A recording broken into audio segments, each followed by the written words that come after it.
Bismillahirrahmanirrahim. Assalamualaikum warahmatullahi wabarakatuh. Alhamdulillahi rabbil alamin.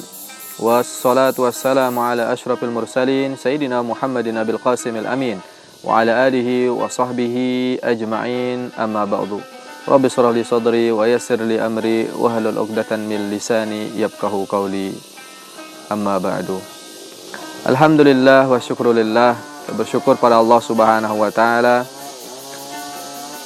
yang telah memberikan kita nikmat sehat wal afiyah, sehingga alhamdulillah wa syukrulillah pada hari ini kita masih dapat bermuajahah, bertemu kembali. Mudah-mudahan senantiasa Allah Subhanahu wa taala menganugerahkan kita kesehatan, kenikmatan untuk selalu kita gunakan di dalam beribadah pada Allah Subhanahu wa taala. Semua amalan yang kita kerjakan insyaallah itu bernilai ibadah. Ibadah tidak hanya duduk di masjid, sholat di masjid, zikir, wirid, baca Al-Quran. Ibadah tidaklah sebatas itu. Allah Subhanahu wa ta'ala menjadikan kita untuk menjadi manusia untuk beribadah kepada Allah Subhanahu wa ta'ala. Tidak ada tujuan Allah menciptakan kita kecuali untuk beribadah. Nah, sekarang kalau kita bertanya, apakah duduk seperti ini tidak ibadah? Makanya Nabi SAW menjelaskan kepada kita semua, kam min amalin yatasawwaru bi surati a'malid dunya fayasiru min a'malil akhirah bi husnin niyah. Banyak amalan yang kelihatannya amalan dunia, namun karena didasari dengan niat yang baik, tujuan yang baik, itu bernilai pahala di sisi Allah Subhanahu wa taala.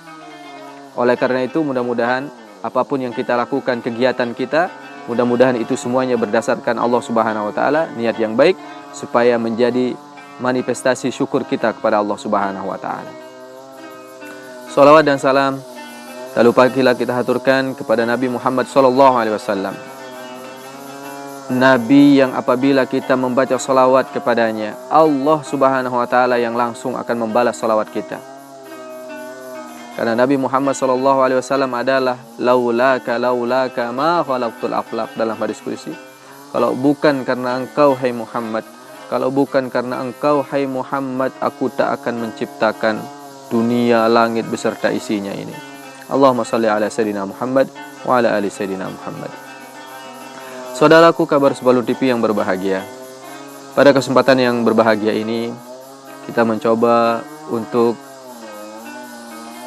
menerangkan tentang firman Allah Subhanahu wa taala. Masih tentang Al-Qur'an.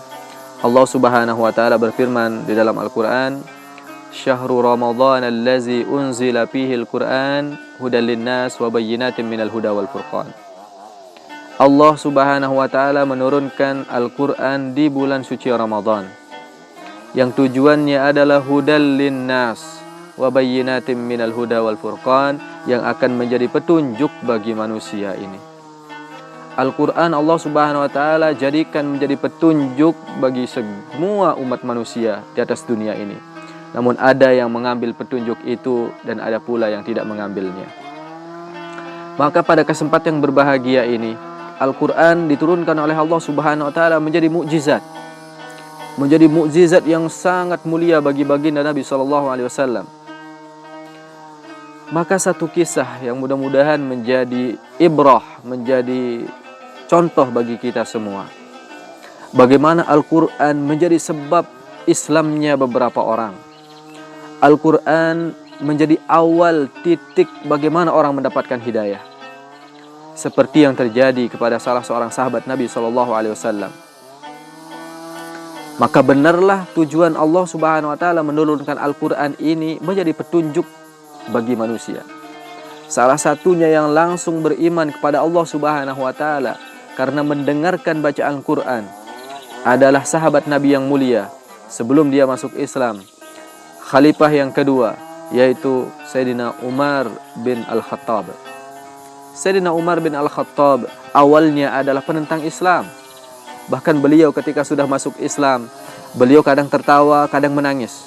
Ditanya oleh para sahabat, "Kenapa kalau engkau tertawa ya hai Sayyidina Umar?" Beliau mengatakan, "Saya tertawa waktu saya dulu masih dalam keadaan kafir. Saya punya Tuhan, Tuhan saya buat dari kurma.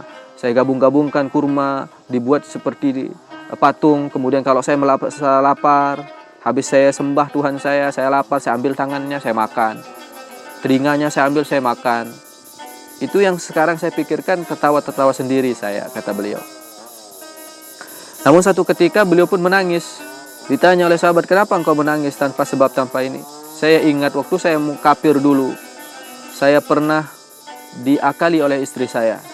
Dia melahirkan anak, tapi dia mengatakan bahwa anaknya itu adalah laki-laki. Karena anak perempuan, waktu zaman jahiliyah harus dibunuh langsung, dikuburkan hidup-hidup. Sampai besar anaknya ini dia bawa untuk belajar, berburu dan lain sebagainya. Di padang pasir anaknya pun minta izin untuk buang air. Kemudian dia lihat anaknya buang air, biasanya laki-laki buang air langsung berdiri aja. Dan anaknya ini duduk ternyata, dan dia lihat ternyata adalah perempuan. Dia kuburkan hidup-hidup langsung di sana anaknya. Itu yang beliau sesalkan ketika dia sudah masuk Islam. Kembali kepada mukjizat Al-Quran. Ketika suatu ketika Umar bin Al-Khattab menjadi seorang musyrik yang luar biasa, menjadi orang kafir yang luar biasa menentang agama Islam. Suatu ketika dia melihat perubahan di Arab, di Mekah Al-Mukarramah, kada terjadi perdebatan dan lain sebagainya tentang agama yang dibawa oleh Nabi Muhammad SAW. Terjadi perpecahan dan lain sebagainya. Dia pun mengambil satu kesimpulan, saya harus membunuh Muhammad. Akhirnya dia pun membawa pedangnya dan akan datang kepada rumah Rasulullah SAW di Darun Nadwah. Ketika di sana Rasulullah bersama sahabat-sahabat yang lain yang sudah beriman. Namun di dalam perjalanannya ketika akan membunuh Rasulullah SAW, di perjalanan dia bertemu dengan seseorang. Wahai Umar, kemanakah kau akan pergi? Saya ingin membunuh Muhammad. Sebelum kau bunuh Muhammad, hai Umar, datangilah saudarimu Fatimah. Karena dia punya saudari namanya Fatimah, suaminya namanya Zaid. Kenapa dengan saudariku? Sebelum kau bunuh Muhammad, bunuh dulu tuh saudarimu. Karena dia sudah lama memeluk agama Muhammad. Dengan panas hati, beliau pun berbalik menuju ke rumah saudarinya. Ketika akan masuk ke dalam rumahnya, dia menemukan saudarinya sedang membaca kitab suci Al-Quran. Yang dibacanya adalah surat Toha waktu itu. Kemudian didengarkan oleh Sayyidina Umar, masuk ke sana, ditanya apa yang dibaca dan lain sebagainya. Kemudian dari sejak itulah Sayyidina Umar membaca Al-Quran. Ini bukanlah karangan manusia biasa. Ini benar dari firman Allah Subhanahu wa Ta'ala. Dari sanalah Umar bin Al-Khattab yang ingin merusak perjuangan Rasulullah SAW menjadi pembela Nabi yang luar biasa, berkat daripada yang namanya Al-Quran. Oleh karena itu saudaraku yang berbahagia, kita membaca Al-Quran, mudah-mudahan ada rasa nikmat ketika kita membaca Al-Quran.